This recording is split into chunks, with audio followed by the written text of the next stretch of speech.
Yan mga kasisid, kakayari lang natin magbanlaw. Puntahan natin si Tatay Iseng nandun. Ayun yung pinakamatandang mangingisda dito sa amin, sa barangay ng Kukad. Yan si Plaster, babanlaw. Plaster. Saan ka na si Tatay Iseng, Plaster.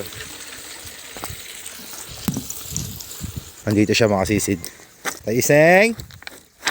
Tay! Ah, Tay Iseng! Kumusta? Nalaot ka, Tay? Oo. Nangawil. Nangawil? Oo. Ito pangawil mo kay Iseng? Oo. Patulong mo na. Ano bang kanin kay Iseng? Nalaot ka pa talaga? Ha? Pag binigyan kita isda, Tatay, hindi ka na nalaot. Kay Iseng, bigyan na natin isda. Ay, maganda yun. Para sigurado may ulam mamaya. Hindi, parang hindi ka nakalalaot. Ay, hindi. Lalaot din kay para makasagap ako ng hangin-hangin dyan sa ano. Ganun ba? O sige, tulungan mo na kita. Yun nga lang ang benepisyo na makukuha ko eh. O sige, tulungan kita, Tay, magbaba. Masalubong ko. Nalaot ka na ngayon? Ha? Nalaot ka na ngayon? Hindi pa. Eh, babala kayo. Baka mamaya wala akong makatulong. O sige. Wait lang, Tay. Ayan, tulungan si Tatay Iseng. Ay, Marami rin, Tay. Mamaya bibigyan na nakitang isda para kahit wala kang huli ngayon, may ulam ka na mamaya, no? Kuya Iseng, no? Lakas ba si Tatay Iseng, no? Sa mga oras na yan ay sobra talaga ako napahanga kay Tatay Iseng. Biruin nyo mga kasisid, sa edad niya na yan, kaya niya pa magbuhat ng bangka. Grabe, sobrang saludo ako sa iyo, Tatay Iseng. Tay. Yeah. Dami kasing bangka nakaharang mga kasisid eh. Tay, dandan. Tay, dandan. Oo, kanina pa umalis. siguro po rin yun. Oo. Kasama niya yung asawa niya eh. Okay. Tatay. May atang isda.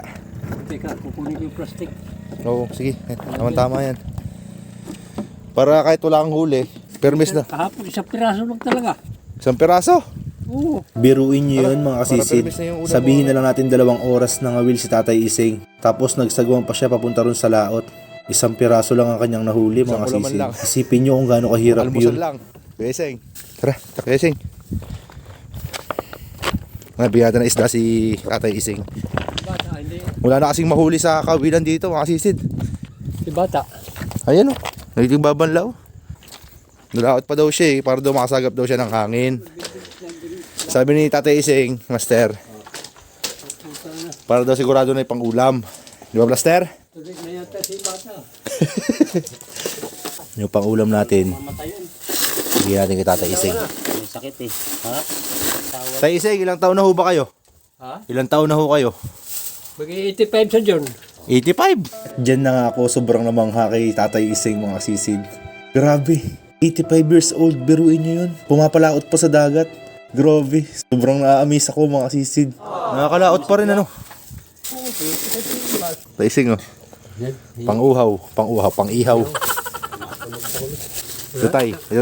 Ano sa ito? Maganda sa ito. Ito. Oh. Pampaksiw. Tsaka isang. Ito pa. Ito, last.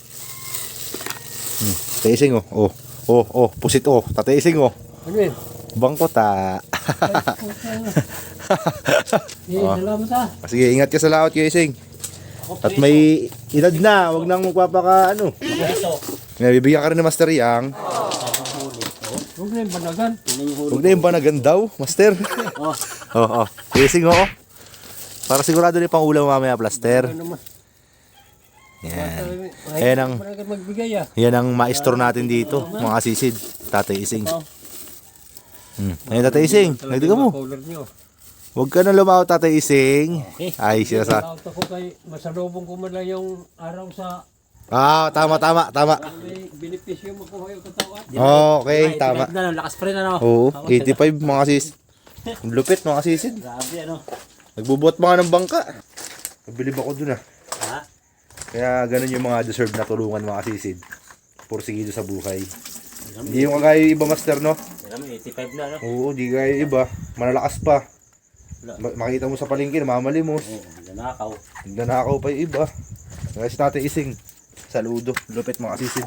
Bayan nyo mga kasisid pag sumasahod tayo sa YouTube. Tutulungan ko yan si Tatay Ising. Matagal ko na yung plano mga kasisid eh. Kasi nakikita ko talaga yung anong pagpupursige. Lupit.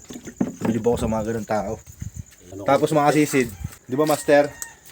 Dati, nung mabata-bata pa si Tatay Ising, nagpundar yan ng bangka na di motor. Hindi motor, ang tagal niya inipon, ilang Oo. taon. Tapos may nag-away sa taas eh. Hmm. Ano lang, binatak lang dyan. Ninakaw master no. Oo. Kawawa nga mga kasisid. Hanggang ngayon, bisagwan yung ginagamit niya. Ba't na uli siya yung nagsasaper? Imbis na meron siyang ginagamit na hindi siya nahihirapan, nagsasagwan, may motor. Ninakaw.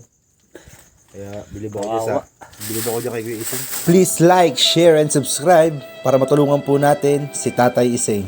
Maraming salamat po.